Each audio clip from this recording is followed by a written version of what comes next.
Bonjour à tous et bienvenue sur Crypto Signal. Aujourd'hui, on va parler de ce rebond qu'on a eu sur le Bitcoin suite, bien évidemment, au discours de Powell également. Et je vais débriefer du coup le discours de Powell puisque hier j'ai fait la vidéo avant. Une bonne dizaine de pourcents, ça fait plaisir. On passe tout de suite en partage d'écran.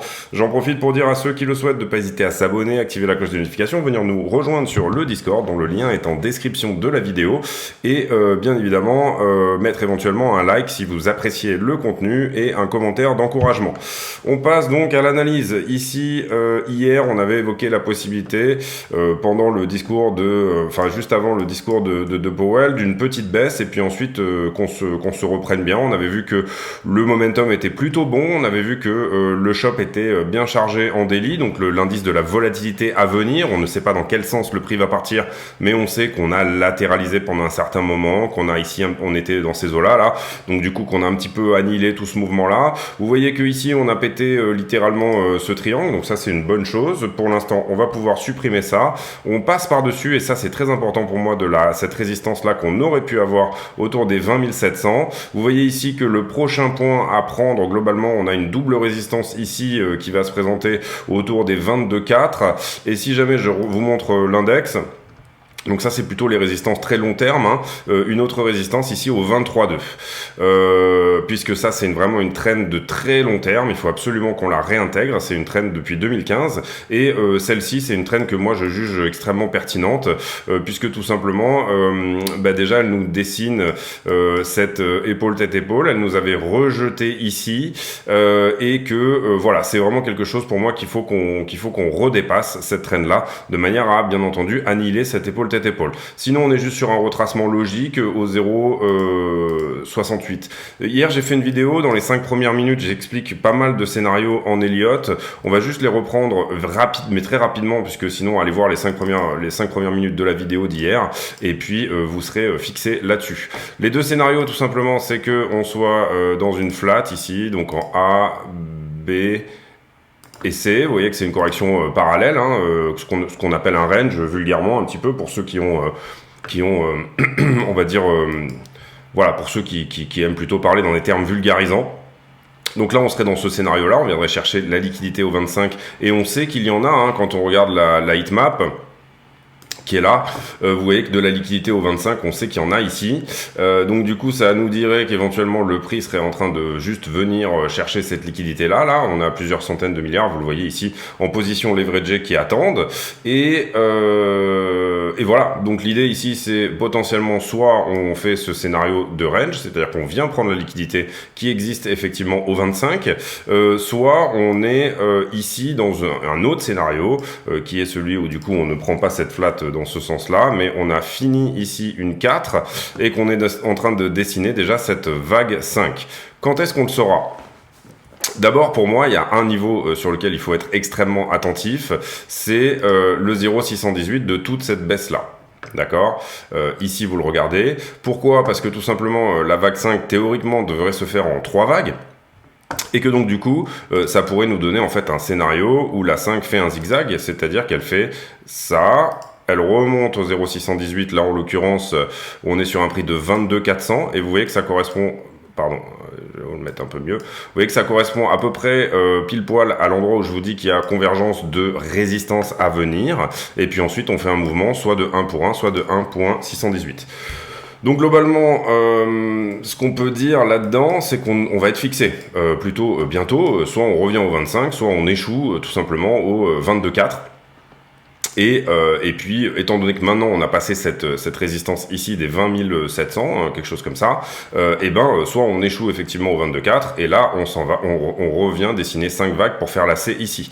C'est-à-dire qu'on aurait eu 1, 2, 3, 4, 5, celle-ci va se faire en 3 vagues, donc là un retracement à venir probablement à court terme, hein, c'est-à-dire que là on s'attend à ce qu'il y ait une deuxième vague de baisse, et ensuite qu'on vienne chercher éventuellement ce point-là, soit on a une invalidation, ceci est une de la fameuse flat dont je vous parlais par le passé. J'espère que c'est pas trop complexe, pas trop compliqué, c'est du Elliott, hein, donc c'est toujours un petit peu du latin, mais comprenez bien ici que je vois pas d'autres... Enfin, Disons que dans les scénarios que nous on défend sur la chaîne, dans les scénarios héliotistes que nous on a en tête, eh ben on pourrait se trouver dans typiquement ce type de configuration.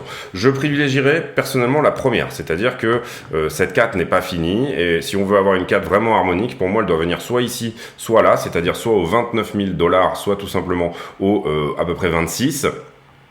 Si c'est pas le cas, et ben du coup on sera plutôt dans ce scénario d'une dernière zigzag en 5. Comprenez bien aussi que du coup, admettons, encore une fois admettons, hein, et là on est vraiment sur quelque chose, je suis désolé de faire de l'Elliott au début parce que c'est toujours un peu complexe, mais admettons qu'on se fasse rejeter ici, donc on ait cette fameuse vaxée en attente, c'est-à-dire que là on soit sur quelque chose qui nous dit ça, comme ça, et ben on aura des objectifs pour cette C et qui pourraient nous donner le bottom, puisque on anticipe cette fin de B à cette double résistance qu'on va avoir ici, donc au 22,4. En l'occurrence, on peut ici utiliser un Fibonacci de prolongation de la tendance pour dire, dans le scénario le plus bearish, le plus mauvais qu'on puisse avoir, soit on revient marquer un bottom exactement au point là, c'est-à-dire au 0,618, soit on vient taper les 16 000 avec un rapport de 1 pour 1, c'est-à-dire que la vague A est égale à la vague C, soit, objectif relativement commun, on vient tout simplement ici dégueuler jusqu'au 13 634. Donc je vous l'ai dit, moi j'avais ouvert un short de couverture que j'ai fermé à la cassure de cette résistance ici des 19,5. Malheureusement j'avais un TP partiel ici au 18,5 qui n'a pas touché à quelques dizaines de dollars. C'est pas grave, c'est la vie. Et puis là j'attends un nouveau point d'entrée, éventuellement un TP partiel ici. J'ai pas pris de long moi dans l'autre sens, hein. C'est mon portefeuille d'investissement qui fait le long. Et pour me couvrir également, bien entendu, j'ai des zones d'achat ici en dessous, hein. Donc c'est mon investissement là qui va faire le taf, c'est-à-dire que j'achète des points en dessous. Est-ce que, comment dire, j'entends tout le monde dire le Bitcoin va à 10 000, ou j'entends tout le monde dire n'achète pas maintenant, peut-être que c'est fini. J'entends tout le monde dire oui, dans le scénario qu'on défend nous, on est plutôt ici sur, comme je vous le dis, un rebond au 25 ou au 29. Ça veut pas dire qu'on va vendre ici tout notre portefeuille, hein. On est en Elliott, hein. Ce sont des probabilités qu'on joue, ce sont vraiment des choses qui ont une chance de se passer. Donc ici on joue bien entendu des TP partiels, soit sur des portefeuilles d'investissement, soit sur des portefeuilles de trade, bien entendu. Mais globalement ici on peut imaginer qu'on en a encore un petit peu sous le pied et que à minima on pourrait remonter au 22,4 ou voire au tout simplement 25 000 $, voire aux 30 000. Donc ceux qui sont en long ici, ceux qui veulent ouvrir un long, attendez un retracement. Soyez pas bêtes, on n'investit pas dans une parabole comme ça. Ce truc-là, à un moment donné, va un petit peu s'essouffler. Il va nous proposer un retracement de 0,5, c'est-à-dire la moitié de cette hausse va être engouffrée de manière à sortir les longueurs qui sont rentrées sur ce mouvement ou ceux qui sont retardataires et qui rentrent actuellement. Ne soyez pas bêtes, bien entendu, on ne table jamais ici sur une parabole. Le prix ne monte pas en ligne droite. Donc, globalement, si jamais vous attendez un retracement, admettons qu'ici, en ce moment, on ait une perte de momentum, un bon point d'entrée serait, alors soit si on va plus haut ici, un recheck de cette résistance des 27, soit tout simplement, si jamais on considère qu'on peut aller ici oui voilà, un point, pardon, excusez-moi, en retracement, donc du coup, je suis dans le mauvais sens, autant pour moi, on va dézoomer un petit peu. Tac.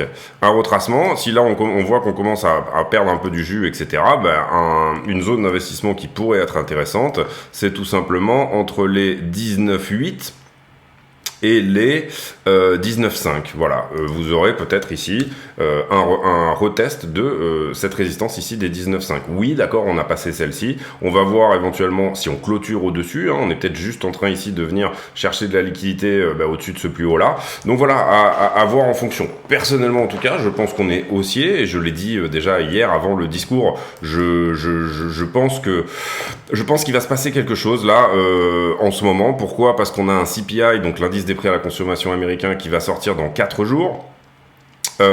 Je pense que certains anticipent ici aussi qu'il sera baissier. Je pense que Powell, si je vous fais l'analyse, puisque je ne l'ai pas encore faite, de son discours d'hier, nous a donné un ton assez hawkish, mais comme je l'avais dit dans les Q&A, donc les question and answers, il est relativement gentil quand même, donc il nous a pas annoncé quelque chose de déconnant, hein, voilà. Il y a vraiment rien eu ici non plus de plus hawkish que ce qu'on avait déjà. C'est l'analyse que j'ai faite sur le Discord hier, et où j'ai dit, pour moi, voilà, de ce que je peux en voir, il n'y a pas ici d'énorme signal, comme quoi on va faire plutôt de la hausse de 1% que de la hausse de 0,75. Donc on peut tabler ici sur une hausse de 0,75 et c'est plus ou moins ce que le marché est en train de faire. Il le fait aussi avant le CPI parce que probablement certaines personnes, comme le dernier CPI était baissier, certaines personnes imaginent qu'il vaut mieux rentrer maintenant que le 13. Là ici il faut bien comprendre que la journée du 13 on va forcément avoir de la volate et je pense que c'est mardi prochain. Et voilà, globalement ici, pas mal de news à venir, mais moi je vois quelque chose de très bullish entre, on va dire, le 13 et le 21, si jamais, bien entendu, le CPI est encore à la baisse. Si le CPI n'est pas à la baisse, tout simplement, on va plutôt activer ce scénario-là où je vous dis qu'on va potentiellement dans une 5 plus importante. La stablecoin dominance très intéressant.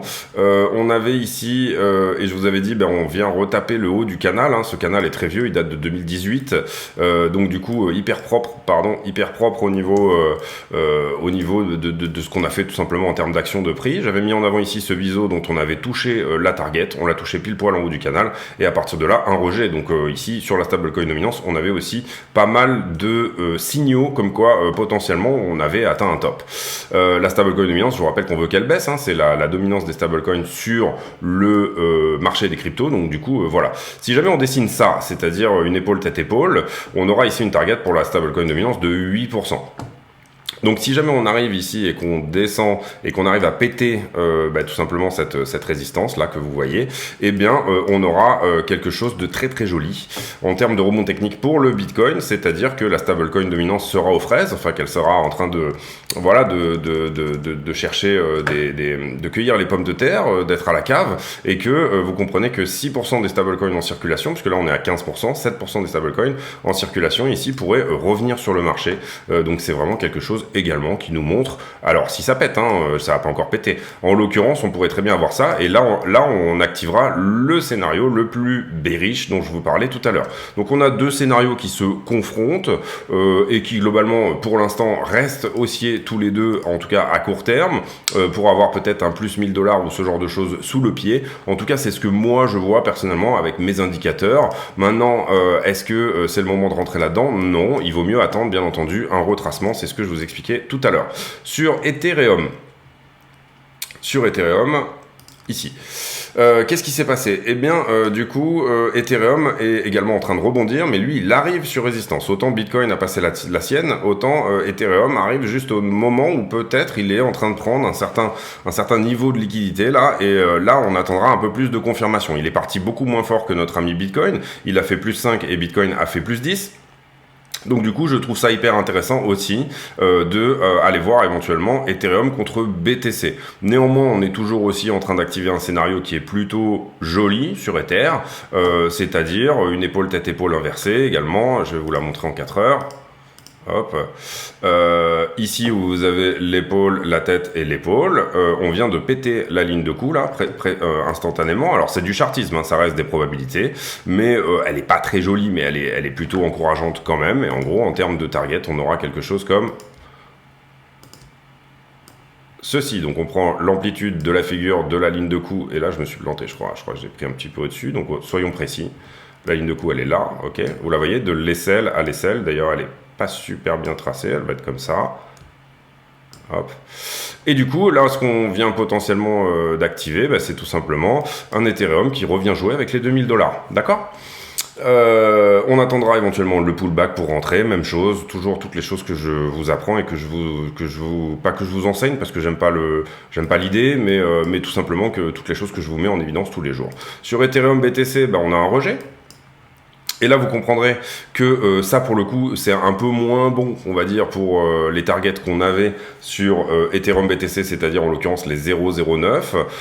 Là, on était quasi au pullback. Ce qu'on voudrait là maintenant, c'est vraiment que Ethereum se reprenne, qu'il suive Bitcoin dans le même sens et qu'on ait vraiment ici la cassure de cette fameuse ligne de coup que vous voyez là. Elle a déjà fait une déviation ici, et moi personnellement, je m'étais fait attraper par cette déviation. J'avais ici changé une partie de mes BTC en Ether, histoire de jouer ce mouvement, et puis en gros on a désactivé, donc du coup j'ai également désactivé mon trade en dessous. Donc voilà, c'est pas toujours pile poil, mais là on avait ce joli flag qui a pété, qui nous donne cette target là. On a aussi potentiellement d'autres figures qui sont en train de se former. Notamment, vous le voyez également, une autre épaule, tête-épaule inversée ici. Je vais vous la mettre en avant. Bon, ça, c'est des choses où vous allez vous entraîner petit à petit à l'œil. Voilà. En gros, l'épaule gauche est là, l'aisselle est là, la tête est là, l'épaule droite est là. Et globalement, c'est assez énorme, comme elle est assez grosse comme figure. Elle est pas très jolie au sens où je pense pas qu'on soit à 50% ici. C'est-à-dire que moi, j'aime bien quand on a un rapport de 50% de l'épaule à la tête. Donc ça lui enlève un petit peu du crédit. Mais si jamais on allait calculer également la target là-dessus... Et je vous ai déjà montré la séance également et ce genre de choses. Si on allait calculer la target, ici à la cassure, il faut qu'on réintègre, ici il faut qu'on confirme cette cassure-là, on serait au 0,13. Donc on a 3 targets convergentes, la target ici de la séance qui est à 0,15, une target ici qui nous donne 0,13 et une autre target qui nous donne 0,9 avec ce flag. On va voir ce que ça dessine pour le moment.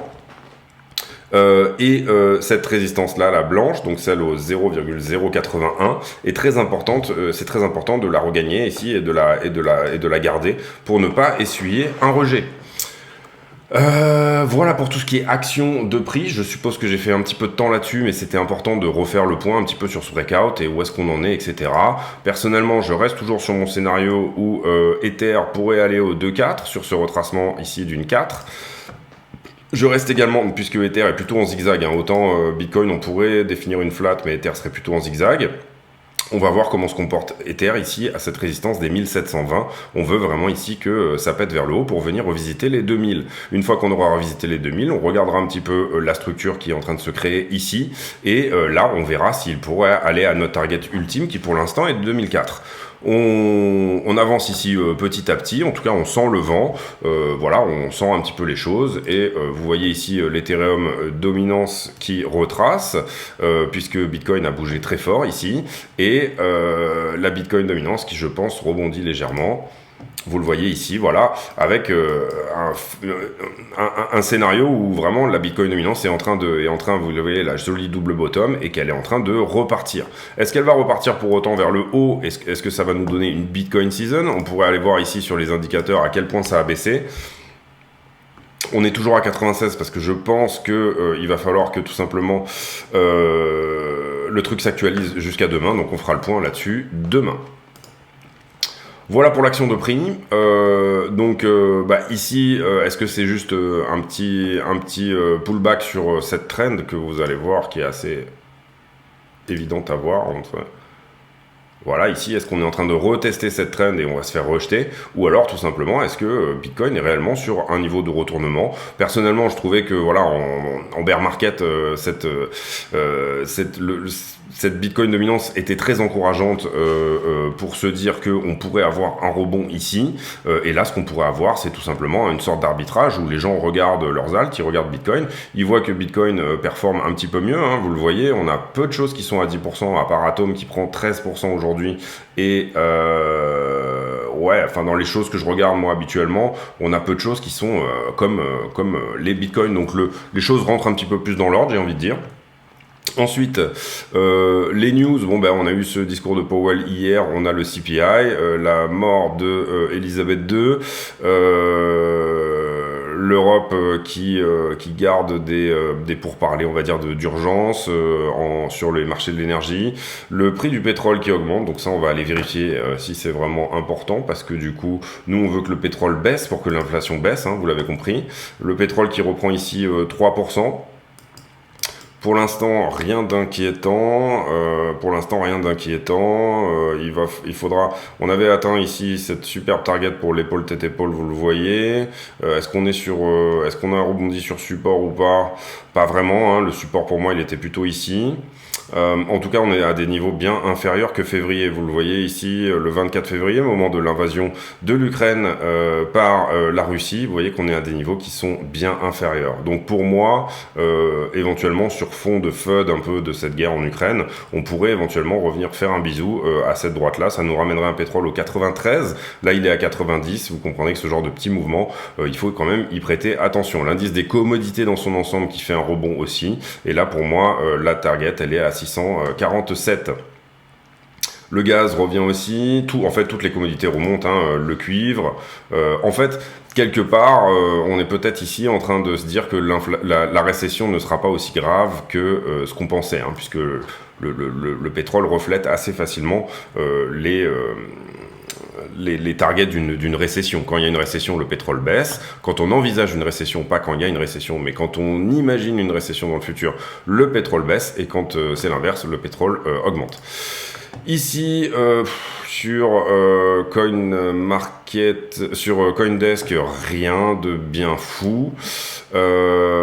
Ici sur bitcoin.com, même chose. J'ai pas vu passer beaucoup de news aujourd'hui, hein, concernant les cryptos, si ce n'est que hier Powell a parlé effectivement des cryptos. Powell a parlé des cryptos dans quels termes? Globalement, en fait, il a dit que c'était une innovation, qu'il fallait pas entraver une innovation et que, c'était quelque chose qui représente des assets spéculatifs. Donc, en gros, globalement, pour lui, il a qualifié tout simplement le Bitcoin d'asset spéculatif. Et il a beaucoup parlé des stablecoins et des CBDCs, donc du coup les monnaies de banque centrale, on va dire. Et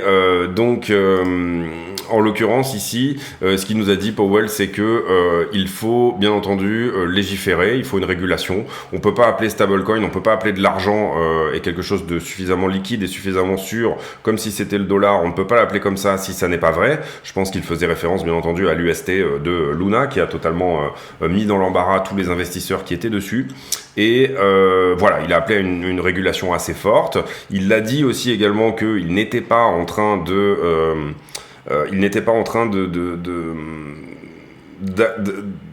d'envisager, en ce moment, il pèse le pour et le contre d'une monnaie de banque centrale, donc d'un dollar digital, mais qui sont pas encore dans l'acceptation de ça, etc., et qui sont pas encore vraiment en train de l'implémenter ni de le mettre en place, mais que cette période de ce qu'il a appelé la valuation, c'est-à-dire peser le pour et le contre, est toujours et promet d'être relativement longue. Ensuite, ici cet article, alors je l'ai pas encore lu, mais en gros un signal un signal contraire qui nous ferait dire que potentiellement on va se retourner. Donc je vais juste mettre en pause, regarder ce que c'est et vous en parler. Oui, donc globalement, le signal serait tout simplement que le S&P a touché les 30 de RSI et que, d'une manière générale, le sentiment sur les options a atteint des niveaux qui sont 3 fois plus extrêmes qu'en 2008. Donc, du coup, tous ces contraires, tous ces signaux un petit peu contraires pourraient nous envoyer vers voilà, une sorte de short squeeze, hein, en gros. Ici également, le sentiment, est-ce qu'on est risk-on ou risk-off, à 62% sur le risk-on. Et puis pas mal d'autres choses. Visiblement l'indice du gaz en Europe est en train de retracer. Donc voilà, c'est des choses qu'il faut bien entendu prendre en compte. Ensuite, on va faire le sentiment avec le carnet d'ordre. Alors hier je vous avais dit qu'on n'avait pas énormément d'ordre ici qui attendaient si ce n'est quelques centaines de bitcoins au 19,5. Vous le voyez qu'on l'a pété assez facilement. On est là au 21, à 21 510 on a 300 bitcoins, 154 bitcoins autour de 22 et quelques, et encore une centaine de bitcoins au 22,3. Nous on a donné une target potentielle des 23 et là on aura encore 144 bitcoins. Donc là il commence à y avoir du monde qui se montre à la vente, hein, donc on va surveiller ça avec attention. Hier on avait parlé aussi du niveau des 20 500 pour clôturer, vous le voyez ici à 9h du matin ce vendredi, et c'est pile poil le niveau auquel on a clôturé. Donc les options, le max pain price là ici a bien fait son boulot. On aura un nouveau max pain price pour vendredi prochain qui est également à 20 500, le vendredi suivant 20 000 et le 30 septembre un max pain price à 25 000. Donc d'ici la fin du mois il est possible, donc ça nous donne, comme je vous le dis, 3 semaines devant nous. Je le redis et je le reprécise, vous aurez un CPI le 13, donc mardi est une journée très importante, et vous aurez bien entendu un nouveau meeting de la Fed pour une nouvelle hausse des taux qui lui se trouvera le 21 septembre, conférence de presse le 21 septembre. Là on regarde les marchés en levier et vous voyez qu'on est plutôt de manière chirurgicale venu prendre ces deux niveaux là, donc ça c'est une bonne chose. Très très forte augmentation de l'open interest sur cette montée, et c'est ce qu'on va regarder. Est-ce que ça s'est fait sur du shorter ou du longer? Comment tout ça c'est potentiellement arbitré? Globalement on voit que cette montée s'est faite sur du long, d'accord? Donc ça veut dire qu'on aura un niveau à prendre ici sur Bitcoin au 19,3. Donc pour les marchés en levier, encore une fois, on a eu une forte augmentation, vous le voyez ici, des contrats en circulation, avec un funding qui augmente, certes pas à des niveaux déconnants comme ceux qui avaient été jusque-là. On a une très grosse position qui s'est ouverte en longue ici, probablement un ordre conditionnel, mais globalement, ça nous donnerait ici un retracement possible autour des 19 432. Je vous ai dit ici qu'on pouvait faire un pullback sur cette résistance des 19,5, donc ça sera peut-être, si vous voulez rentrer en longue, un joli point d'achat, un joli endroit pour rentrer. Ici par contre on dégage ça c'est bon, c'est nettoyé et on sauve. Pour moi, rien d'autre à dire sur le sentiment sur Bitcoin. Le sentiment sur Ether, c'est pareil, c'est assez chirurgical. Vous voyez qu'on est venu prendre ces deux niveaux ici. Et globalement, sur quoi s'est fait ce rebond? Alors, je pense qu'on avait dû faire une vidéo entre-temps quand même de tout ça. 7 septembre, et ouais, bon, on a perdu des niveaux là, c'est pas grave. C'est à chaque fois, Coinalyze là, il m'énerve. Bon, c'est pas grave. Tac, ça, on l'a pris. Ça, on l'a pris. Ça, on l'a pris aussi. Ça aussi. Ça aussi. Ça aussi. Et ça aussi. En gros, on a dû faire la vidéo ici. Enfin, on a fait une vidéo entre temps, mais on va quand même noter ici. Ici, globalement, on a du short, donc ça a été pris. Ici, on a du long. On va prendre que les points où on a du long, puisque le prix a plutôt eu tendance à augmenter. Donc on va mettre ici un point là, bien collé là ici. Donc 1500, ensuite là on a eu du long, je l'ai dit, ici on a eu à nouveau du short mais ça a été short squeezé, ici on a eu beaucoup de short, ça a été short squeezé également, ici on a eu un petit peu de long mais ça a été travaillé depuis, ici on a eu du short mais l'open interest descend donc on va pas le prendre en compte, ici on a eu un petit peu de long donc on va prendre en compte celui-ci puisqu'il n'a pas été pris, tac, ensuite ici légère latéralisation, donc on aurait et du long et du short, mais vous voyez qu'on a déjà noté le niveau. Ici, ça déleverage. Ici, on a une augmentation qui se fait en long, donc on aura un point de long à prendre ici aussi. Par là. Et après, qu'est-ce qui s'est passé hier? Eh bien, tout simplement, donc là, on avait plutôt du short, vous voyez qu'on l'a travaillé depuis, et qu'est-ce qui s'est passé hier? À partir de là, le funding se retourne vers le haut, et on a donc, du coup, un point de long à nouveau à prendre ici. Et là, vous voyez que, globalement, on est en train de repasser, on a globalement short squeezé un petit peu tout ce qui s'était passé dans ces eaux-là. Le CVD au spot se retourne sur Ether, et donc, du coup, on est sur quelque chose de plutôt encourageant de ce côté-là. Néanmoins, on a bien entendu ici, c'est pareil sur Ether, au moins jusqu'à 1006, si jamais on devait retracer, si jamais le CVD au spot nous permet d'y aller, et vous voyez qu'on a peut-être un signal ici que c'est le cas, puisque le CVD se calme, on a potentiellement un signal qu'on reviendra nous donner un point d'entrée pour ceux qui veulent être en long, encore une fois, autour des 1006. Encore une fois, je le rappelle également, on a un CPI le 13, il peut être haussier comme il peut être baissier, pour l'instant on n'a pas vraiment de possibilité de le calculer avant les autres, mais on peut imaginer ici que si on a un CPI haussier, ça va nous donner un rallye haussier beaucoup plus conséquent que ce qu'on a eu jusque-là.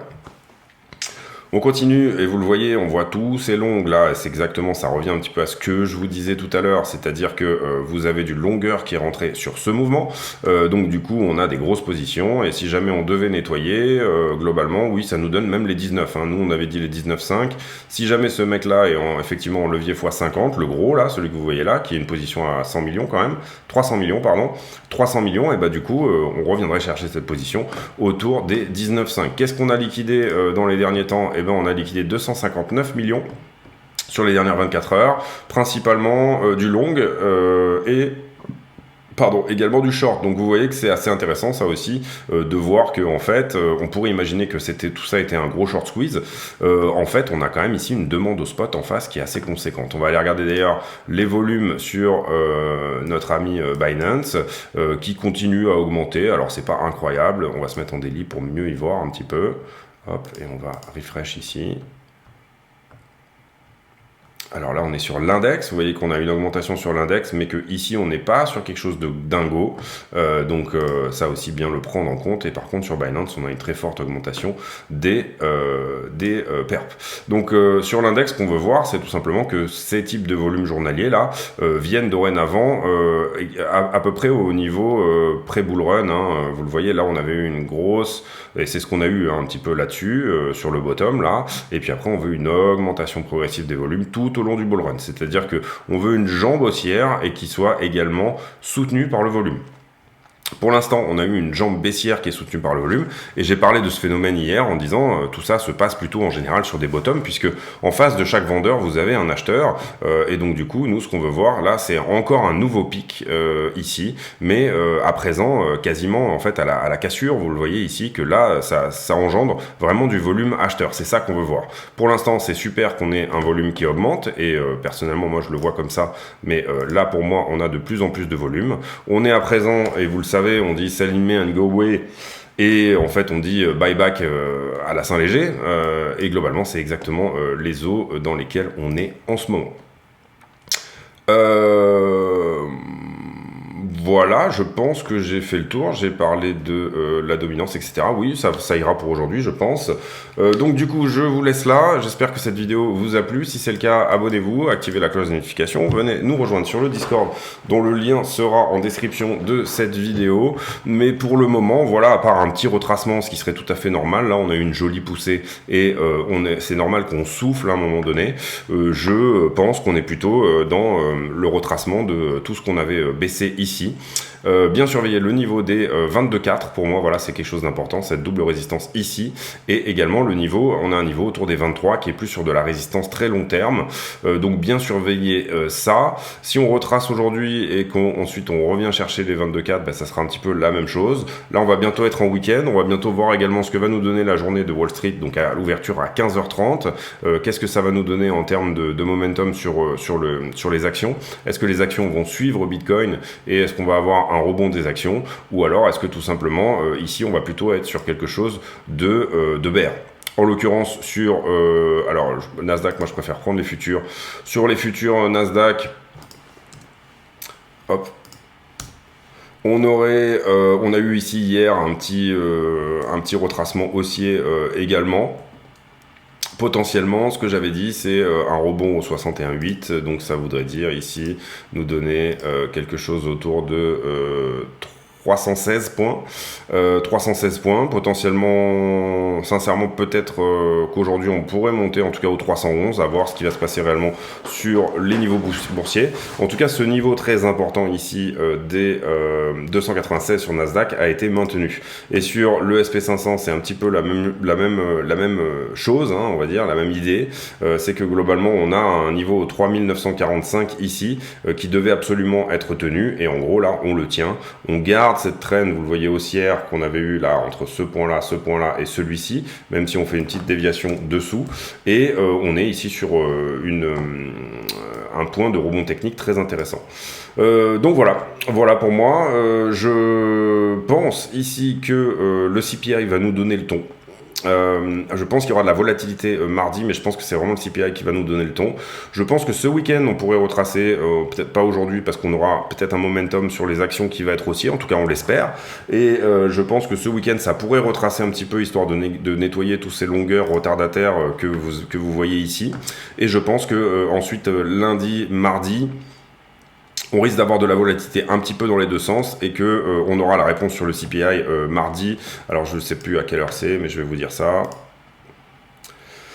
Le CPI qui va donc sortir mardi à 14h30, 14h30 chez nous, donc en France, et là on aura vraiment des réponses, et soit on enclenche ici et on déboule sur un gros rallye haussier, en tout cas au moins jusqu'au 21, c'est-à-dire une grosse semaine de hausse, enfin c'est mon avis, hein. Après c'est ce que je pourrais entrevoir des signaux que j'ai là devant moi, soit tout simplement le CPI est haussier, c'est-à-dire qu'on a un regain d'inflation sur ce mois-ci, et auquel cas on revient tout de suite, on retrace tout de suite sur des points plus baissiers, voilà.